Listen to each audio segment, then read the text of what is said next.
Good morning student. हम जो है शैक्षिक प्रबंधन एवं समावेशित विद्यालय जो आपका थर्ड पेपर है उसमें सेकंड यूनिट में पर्यवेक्षण प्रकरण का अध्ययन कर रहे थे। पर्यवेक्षण का अर्थ, परिभाषा, महत्व, आवश्यकता, उद्देश्य इत्यादि का हम अध्ययन कर चुके हैं। पर्यवेक्षण मतलब किसी के कार्य का मूल्यांकन करना और मूल्यांकन सहयोगात्मक प्रवृत्ति के आधार पर किया जाता है। इसका उद्देश्य किसी व्यक्ति के कार्यों की कमियां निकालना नहीं है, इसमें कमियों को देखकर सुझावात्मक सहयोगात्मक रूप से कार्य में सुधार करना इसका लक्ष्य माना गया है। इसी लक्ष्य की पूर्ति के लिए पर्यवेक्षण कार्य समय समय पर आयोजित किए जाते हैं। जो अधिकारी वर्ग हैं जो अपने अधीन कर्मचारियों से उच्च ज्ञान रखते हैं सुधार के लिए, क्योंकि वो जब उच्च अधिकारी हैं तो नेचुरल है कि वो उससे अधिक नॉलेज रखते हैं, तभी उन्होंने उस पद का ग्रहण किया है। तो या अपने अनुभव के आधार पर जो जीवन में हमारा अनुभव होता है वो भी हमें बहुत सी शिक्षाएं देकर जाता है, जिससे हम भविष्य में यदि शिक्षा नहीं लेते हैं, प्रेरणा नहीं लेते हैं और उससे अपने कार्य में सुधार करने की चेष्टा नहीं करते हैं तो हम कार्य में कभी भी सुधार नहीं कर सकते। इसके लिए जो है विद्यालय या संस्था के कार्य का अवलोकन करने के लिए समय समय पर पर्यवेक्षण किया जाता है। और इसी में हम पर्यवेक्षण के प्रकार कर रहे थे। कल हमने जो है सहयोगात्मक पर्यवेक्षण का अध्ययन कर लिया था कि सहयोगात्मक पर्यवेक्षण है जिसमें अधिकारी वर्ग सहयोग की भावना से कार्य में सुधार करने का प्रयास करते हैं। जब किसी कार्य की त्रुटि को वो देखते हैं और वो त्रुटि के कारणों को जानने की कोशिश करते हैं तो वो अपने अधीन कर्मचारियों के कार्यों को एक सहयोग से अपने उनके साथ कार्य में लगकर उसमें सुधार कराकर आगामी भविष्य में किस प्रकार से इस कार्य में सुधार किया जा सकता है वो करा सकते हैं। उसी क्रम में हम आगे बढ़ते हुए आज हम करेंगे वैज्ञानिक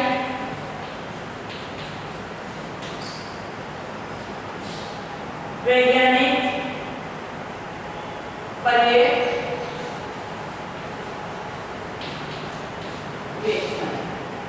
देखिए, जैसा कि नाम से ही विदित हो रहा है कि वैज्ञानिक दृष्टिकोण से किया गया पर्यवेक्षण। विज्ञान जो होता है वो तथ्यों, प्रमाणों के आधार पर किसी कार्य को सिद्ध करता है। ये मनोवैज्ञानिक दृष्टिकोण को लेकर भी सुधार के प्रयास करता है। तो वैज्ञानिक दृष्टिकोण से किया गया पर्यवेक्षण भी बहुत उपयोगी और सार्थक होता है।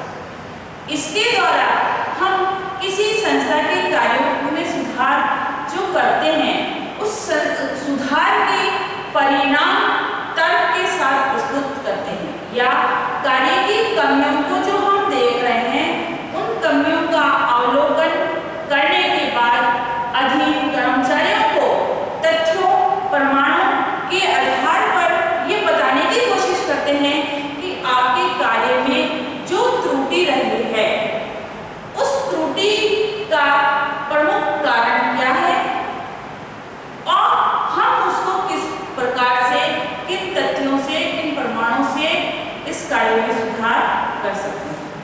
तो वैज्ञानिक दृष्टिकोण, वैज्ञानिक पर्यवेक्षण जो है ये वैज्ञानिक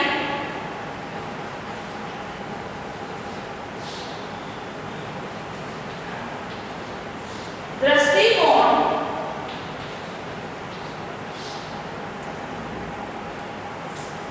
से क्रमबद्ध वैध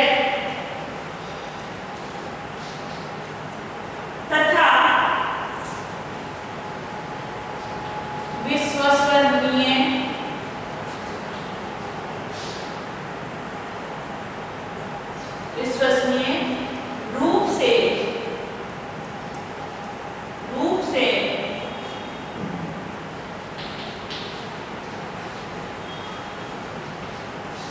किया गया पर्यवेक्षण है।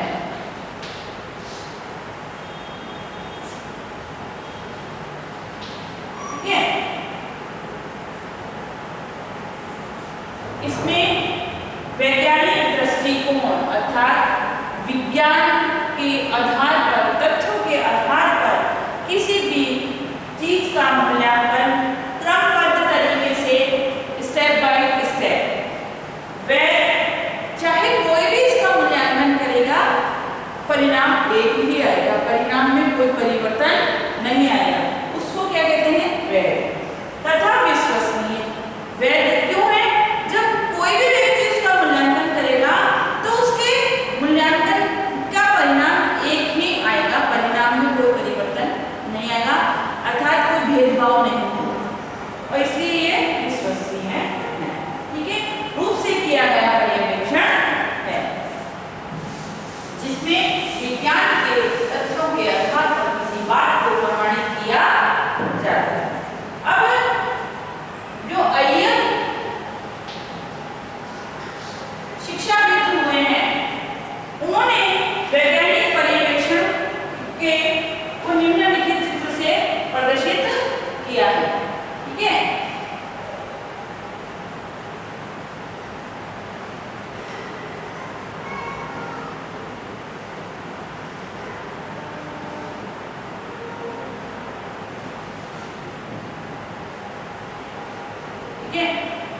उन्होंने बताया है कि इसके अंदर क्या होता है? लचीला पन। ठीक है, दूसरा है नियोजन,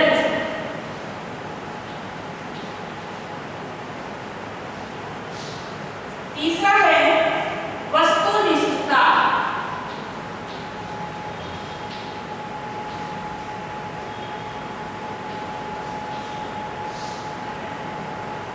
वस्तुनिष्ठता, और चौथा है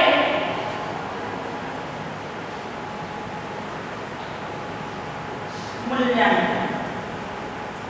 अय्यर ने कहा है कि वैज्ञानिक दृष्टिकोण से या वैज्ञानिक पर्यवेक्षण जो है, इसके जो विशेषता बताई है कि इसमें क्या होता है? लचीलापन होता है, फ्लेक्सिबिलिटी होती है, अर्थात इसमें आवश्यकता के अनुसार, सुधार करने के अनुसार इसमें इसकी कार्य प्रणाली में जो है परिवर्तन किया जा सकता है। ऐसा नहीं है कि जो नियम बना दिया है उसी नियम को फॉलो किया जाए।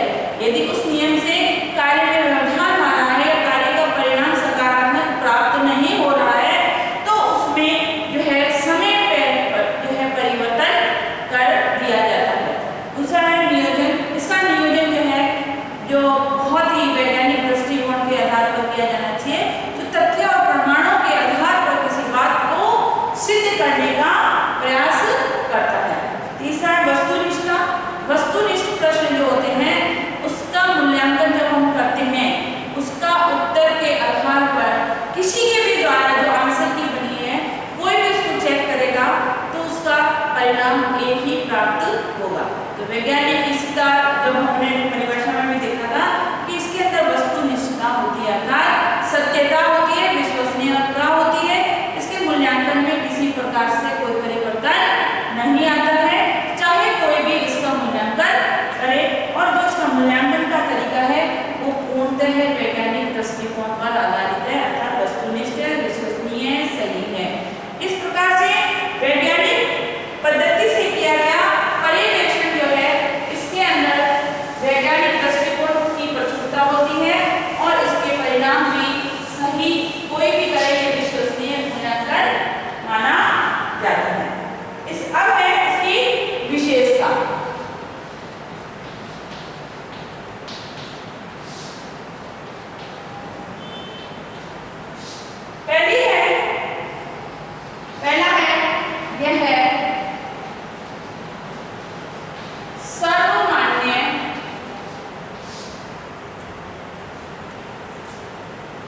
शैक्षिक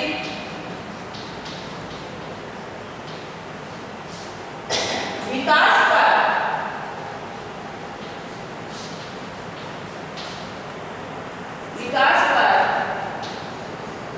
बल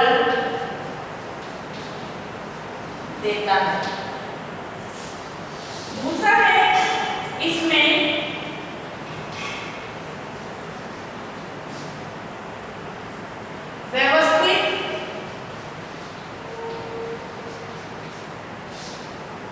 व्यवस्थित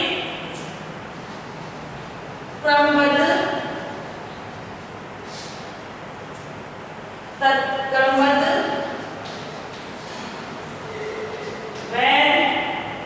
तथा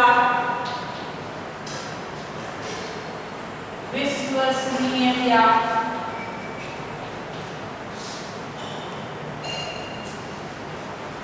पाई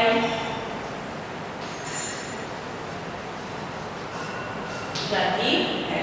ये इसके जो है विशेषता है, ये सर्वमान्य शैक्षिक विकास के लिए बहुत उपयोगी है और ये इस विश्वसनीय और क्रमबद्ध मूल्यांकन है। इस प्रकार से ये वैज्ञानिक पर्यवेक्षण जो है आपका समाप्त हुआ। इसके बाद जो है रचनात्मक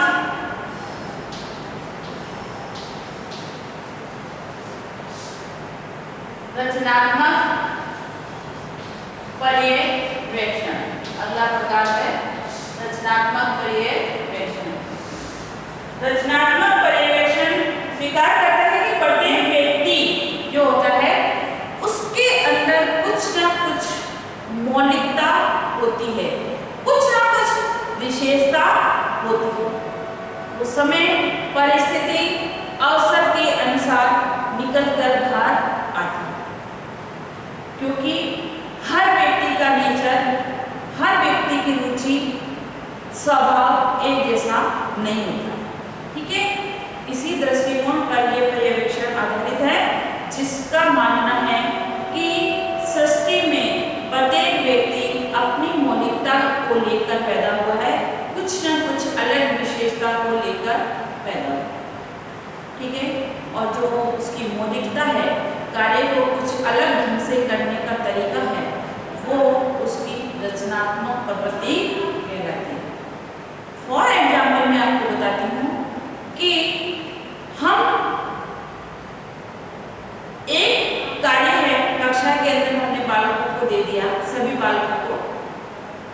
प्रत्येक बालक ने उस कार्य को अपनी रुचि, इंटरेस्ट, मानसिक स्तर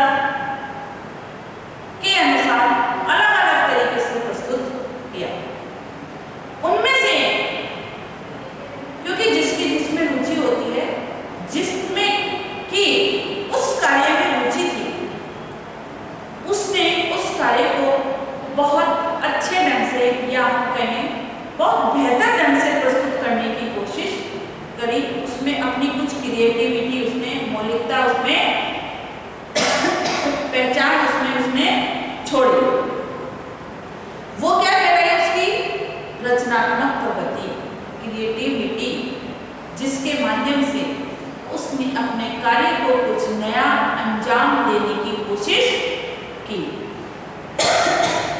रचनात्मक पर्यवेक्षण में भी कुछ ऐसा ही होता है कि फील्ड में जो अधिकारी वर्ग होता है,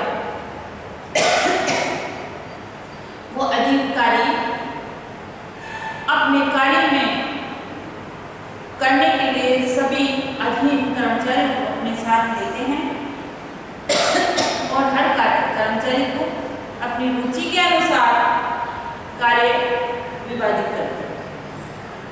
और जब हम उसको रुचि के अनुसार कार्य देते हैं किसी व्यक्ति को करने के लिए, तो उसके अंदर वो कुछ नयापन करने की कोशिश करता है, बिकॉज उनको उसमें इंटरेस्ट है। इसलिए जो भी वो काम करता है उसमें उसकी सुधार या कुछ नया मौलिकता दिखाई देती है। वहीं रचनात्मक पर्यवेक्षण के साथ भी कुछ ऐसा ही होता है, जो पर्यवेक्षण करता अपने कर्मचारियों में कुछ नया करने की कोशिश करता है।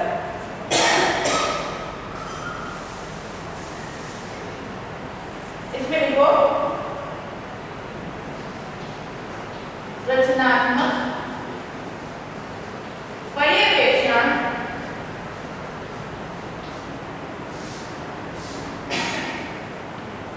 स्वीकार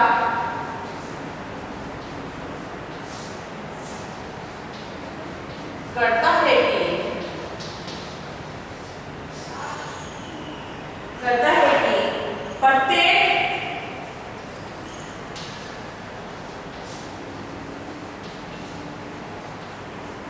प्रत्येक व्यक्ति में कुछ ना कुछ श्रेष्ठ गुण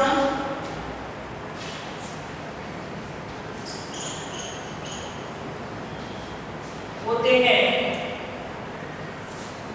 उनको समुचित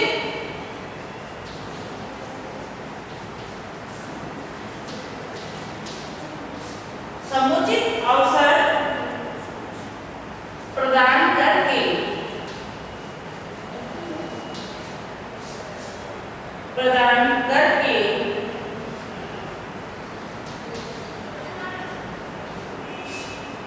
विकसित